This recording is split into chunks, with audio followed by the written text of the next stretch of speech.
Is the backlash warranted on some of these upcoming horror franchise continuations? Well, let's get into it. What's your favorite scary movie? Be afraid. Be very afraid. I want to be a fighter, like you. Oh, let it burn! Let it burn! Did you miss me? You have to shoot them in the head. They always come back. The boat can leave now. Tell the crew. But sometimes that is better. Good luck.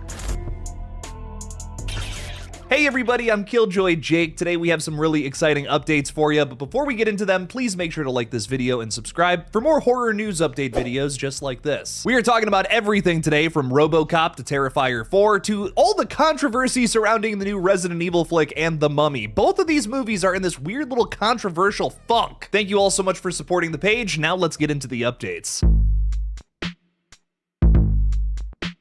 It's just been reported by Ankler that ROBOCOP is heading to TV with a brand new series. Let's talk all about it. So I guess the ROBOCOP series over at Amazon MGM was originally passed on, but now they have a brand new head of global television that is of course Peter Friedlander, and he actually just gave this series the green light, basically reversing the original decision. It's so weird to hear about all these different streamers passing on continuations of IP. I mean, at the very least, you already have a built-in fan base. People are going to check that out eventually. I still don't understand why the Buffy sequel series ended up getting the can. Last we heard about this series nearly 2 years ago, James Wan would be producing and Peter Oka would be writing. Speaking of grinding away in the IP mines, it also seems like Amazon MGM has just given the green light to a Poltergeist series as well. All kinds of horror TV is coming our way, not to mention the upcoming Texas Chainsaw Massacre series as well as Crystal Lake later this year. My god, if you have a favorite horror IP, it's probably coming to TV sometime soon. Wow, KATHRYN Newton is crazy busy after 2 big horror projects have just been announced with her in some leading roles here. KATHRYN will be re-teaming with Radio Silence, who serve as producers on the project White Elephant. Coming from director Eli Craig, probably best known for Tucker and Dale vs. Evil, as well as Clown in a Cornfield, the plot description for this horror flick reads, 8 friends, 1 prize, 0 trust. Their annual festive holiday gift exchange spirals into a cutthroat game of Christmas carnage. Interestingly enough, Nick Jonas will also co-star in this horror flick alongside KATHRYN. Will all of the brothers Jonas show up in this flick, maybe to die? We'll just have to see. A big reason why this project is so notable is that MRC recently partnered with Radio Silence as well as Project X Entertainment, that's James Vanderbilt's company there, with the goal to produce a ton of different weird little horror flicks. I just hope this movie is closer to Tucker and Dale vs. Evil rather than Clown in a Cornfield. KATHRYN Newton will also be starring in the upcoming horror flick Hot Year alongside Storm Reed. This is writer-director Roxy Sophie Sorkin's feature debut, and production begins this May on the film. The plot description for Hot Year reads, set against the backdrop of a small Pacific Northwest town during a relentless heat wave,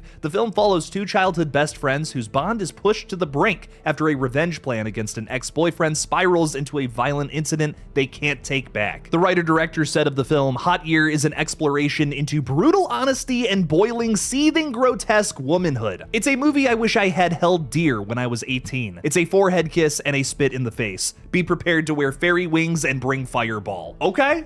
Oh, listen, you start talking crazy like that as a filmmaker, old Jake here takes notice. The madder the scientists behind the camera, usually the better the horror flick is on the screen. In both movies' cases here, you have KATHRYN Newton at your disposal. I mean, the performances, I think we can kind of lock in right now and say they're gonna be good. KATHRYN Newton always delivers, one of the most consistent actresses in horror. Which movie are you more excited for?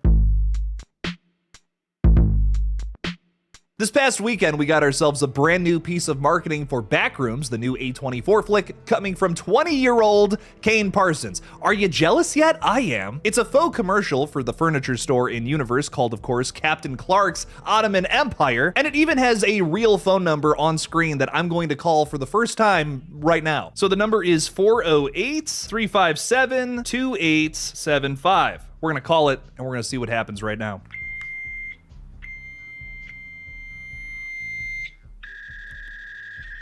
Hello? Kane, are you there? I think that might be it. You can also fax the number too. Maybe you guys get different results. Anyways, I am so damn excited for the Backrooms. You can currently get your tickets now for the movie that releases on May 29th. This ought to be a pretty big horror hit, baby. Lots and lots of excitement for this one. I can't wait to get lost in liminal space, baby. It's been a long time since we've had a meaty Terrifier 4 update, but we have a little something interesting to talk about today. Recently, the Terrifier account posted about how Jason and Michael Levy, producers of the Terrifier franchise, met up with Rhea Ripley. They even wrote in the caption of the post, "We had to give one of our biggest supporters her very own official Terrifier 2 crew jacket." Now, of course, my brain immediately thought that maybe they're meeting up with Rhea Ripley here to potentially talk about her role in the upcoming flick. If anyone deserves it, though, it's fucking Rhea Ripley. Oh my god, nobody has lobbied harder to be in a horror franchise, maybe ever. In the last year or so, Rhea Ripley has been non-stop talking about Terrifier. She's even sold her own shirts with her and Art the Clown on it, and was even seen in an Art the Clown inspired costume during one of her many wrestling events. While I am 99.99% sure that yes, Rhea Ripley will absolutely be in Terrifier 4, and that update should hopefully be coming soon. I wouldn't be shocked if Michael Levy here was trying to get her to be in Stream 2, the sequel to another horror franchise that these guys have been working on. Michael's even wearing a shirt for Stream, the original movie that he directed. That sequel is currently in the works alongside Terrifier 4, and I imagine that just like the first one, it will feature a huge cast of horror veterans. Horror and wrestling are two things that oftentimes find a way to cross over, so I wouldn't be shocked if Rhea Ripley was in both of these upcoming sequels. Still no word on what's going on with Terrifier 4. I think we can only assume that Damien Leone is either still working on the script or maybe starting to get into that pre-production conversation. Things are moving slow, and I want an update just as much as you guys do. I think we have to be hearing something about this soon. Our main story in today's video is talking a little bit about some of the backlash that is being thrown at not only Zack Cregger's Resident Evil reimagining, but also Lee Cronin's reimagining of The Mummy. These are two movies from some very popular IPs that are basically twisting it and making it its own thing. Now, we've known for a little while now that Zack Cregger was going to put his own spin on Resident Evil, but now some reports have been coming out that a test screening for the film took place recently, and we actually had some people talk a little bit about what the film is like. World of Real reported on this, saying a test screening recently occurred for Resident Evil, and it went very well, with reactions strongly positive. Early word is that Cregger hasn't just made another video game adaptation, he's delivered something lean, mean, and very confident. The runtime is 90 minutes, and it's apparently all gas, no breaks. The film is said to be almost entirely built around tension. One attendee I spoke to called it a horror version of Fury Road. This lines up pretty perfectly with what producer Roy Lee recently said of the flick, saying it's like a roller coaster ride of non-stop action. What a lot of fans are worried about is that it's only Resident Evil in name, but not so much in terms of story. Zack Cregger has explained that this movie is more so trying to resemble like what the experience is like of playing the games, rather than adapting an actual story from one of the games itself. We're also hearing that the new Resident Evil will feature a lot of the same creatures from the Resident Evil universe, just not so much the iconic characters. So don't expect Leon Kennedy to be throwing out any one-liners. In terms of characters though, I guess the new Resident Evil follows Brian, played by Austin Abrams, who was also seen in Weapons, a package delivery driver tasked with transporting a mysterious briefcase to Raccoon City Hospital during a deadly virus outbreak. A lot of fans seem to be upset about this because they're not adapting an actual Resident Evil story to the screen. They're kind of just letting Zack Cregger do whatever he wants. But like, is that such a bad thing? Zack Cregger's the guy that made Barbarian and Weapons arguably two of the best horror flicks from this decade, man. I say we let him do whatever the fuck he wants. I also feel like if we just adapted one of the storylines from the video game to the screen, it would just end up like Welcome to Raccoon City, the latest Resident Evil film that really didn't do a whole lot of crazy numbers. While I find the film to be fun because I'm a huge fan of Resident Evil, I will be the first to admit that it's a lot of jangling keys saying, hey, here's Claire Redfield, hey, here's Chris Redfield, you like these characters, come to the damn theater. Even though the Resident Evil movie franchise already has like 7 entries, which is crazy to think about, I think Zack Cregger is easily going to make the best one, which will drop on September 18th. Interestingly enough, it sounds like a similar situation has just happened with The Mummy, where a lot of test audiences thought this was going to be the movie with Brendan Fraser. Spoiler, I guess, but Lee Cronin's The Mummy is a total reimagining. It's more of a horror take, and Brendan Fraser, or Rachel Weisz for that matter, are not in the film. It's also been announced pretty recently that Radio Silence is going to do The Mummy 4, which is of course a continuation to the Brendan Fraser era of this series. series. Lee Cronin, however, is taking a swing for the fences and doing something a little more ambitious. Now, clearly one of these projects has a little more excitement behind it. The Brendan Fraser one likely because that's fueled by nostalgia. A lot of people, including myself, grew up with that 1999 movie and its first sequel at the very least. I don't think I ever saw Tomb of the Dragon Emperor. If I did, I don't remember it. It doesn't have Rachel Weisz in it, so maybe I don't care. It sounds to me like a lot of test audiences were disappointed that this was not the Brendan Fraser Mummy, which might hurt Lee Cronin's movie at the box office when people